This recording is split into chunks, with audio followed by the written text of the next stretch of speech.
And then we have our own reporting this week about some pretty big developments in the ATF's pistol brace rule, where now two federal courts have issued injunctions against it. If you want to update us on what happened there. Yeah, it's pretty confusing, right? We've got the pistol brace ban about to go into effect. The ATF is grace period to register your pistol brace equipped firearms is now ending. Register them as short barrel rifles, which the ATF is now claiming they all are, essentially. And we've got two rulings just a week out that block enforcement of that rule. But the caveat is it only blocks them for the named plaintiffs in the case.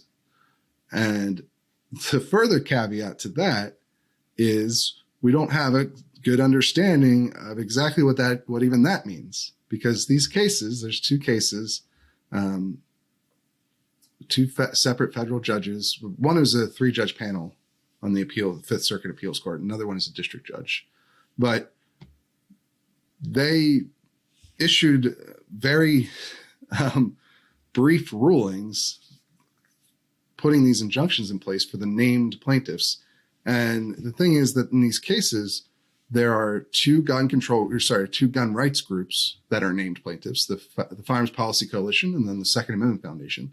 And there are also two gun companies that are named plaintiffs, Maxim Defense and Rainier Arms. And so the question is, when the court says that the ATF can't enforce this rule against named plaintiffs, does that include all of the members of the Second Amendment Foundation and the Firearms Policy Coalition? And does it include all the customers of Maxim Defense and Rainier Arms? And we don't know. Right. There's still a lot of confusion around that question, because it would have a pretty significant impact, obviously. Like if it doesn't apply to those people, then really all the ruling does is block it for the 4 individual plaintiffs that are involved in these two cases, which is obviously not a very significant effect. Although it does sort of imply that perhaps the court sees legitimate issues on the merits here, or is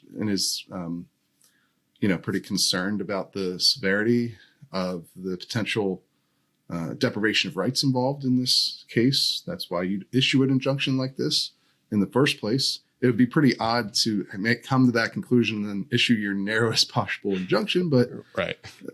The courts, they can be a bit odd sometimes with these things. You actually saw a very similar situation play out with President Biden's ghost gun ban. If you recall, there was a case called Vanderstock that we reported on a little while back, where the judge in that case issued similar injunctions for the named plaintiffs in the cases, although it was more clear at that time that the companies involved who were named plaintiffs, that their customers would also be protected against enforcement by the ATF. And eventually they just issued sort of these piecemeal injunctions to all the major players in the sort of unfinished firearms part industry. So Defense Distributed got one, Polymer 80 got one. And so now, even though it's technically not an injunction that applies to the entire country and all people in it, it applies to all the customers of the major companies that make the affected parts. So maybe you'll see the same thing happen here. I don't know why.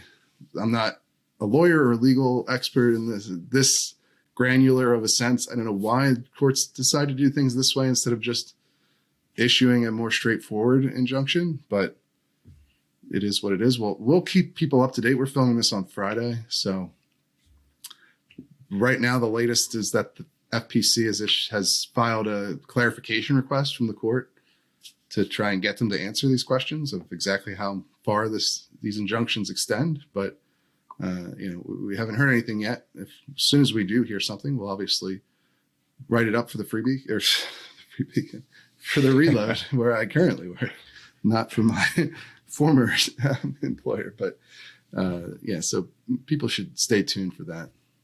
Yeah, and what's tricky is they in both cases, the Fifth Circuit case and the district court case, the judges didn't exactly leave a lot of clues. There was no legal analysis whatsoever in either order. It wasn't even an opinion. It was just an order that said, yeah, there's some issues here, so we're going to issue this injunction just to the plaintiffs. It's ordered. Yeah, I mean, the Fifth Circuit panel didn't explain anything. They just said it's ordered as to the plaintiffs, the request for injunction, and no detail beyond that. But again, I would hope and expect that we'll get some clarity. We did ask both the ATF and DOJ about these rulings and how they're interpreting them, and both of them said they had no comment. So no help there either. Yeah. So we'll have to see. Yeah, we will continue to follow this and bring you guys the latest updates once they are available. So make sure you're checking back to thereload.com early and often.